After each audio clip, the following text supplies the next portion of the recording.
Is it just me, or is the Logies an annual reminder to us that most of the people who work in television don't care much about the audience?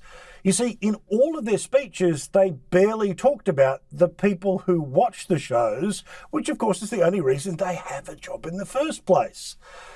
But to be honest, this year, most of the speeches were from people saying, oh, me? Me? I was only one of 5 nominees of 7 billion people in the world, yet I'm surprised. Me? Okay. I don't have anything prepared. Truly didn't think this had happened. I'm really sorry, everyone. My parents have been watching the odds for this, and I wasn't it, so I wasn't really ready. This is quite a surprise. We didn't know seat fillers could win awards. I haven't actually thought of anything to say. I cannot believe that. Melbourne comedian Sam Pang was a great host. He was appropriately Ricky Gervais when he needed to be. He was appropriately self-deprecating. But if nothing else, he just gave the thing a certain polish that it needs. So let's go through the list of people Channel 7 asked, eh? So Hamish Blake said no. Thank you, Hamish. I really appreciate it, mate. Some of us have a mortgage. Julia Morris said no. Tom Gleeson said no. Kitty Flanagan said no. Sean McAuliffe said no. Celia Pacquola said no.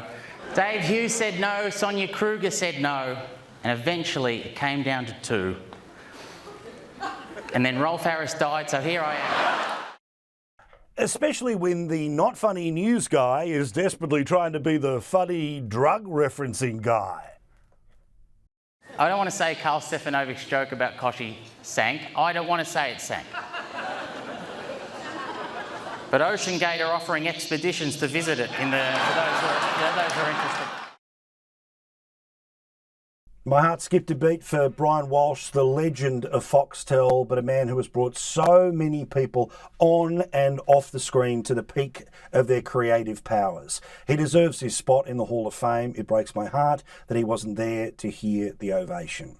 And well done to Sonia Kruger. Now, yes, Sonia hosts too many TV shows, but she's somebody who clearly is willing to work her backside off, not all in service of her own ego, instead of being somebody who can host anything from news to entertainment and be world-class at both.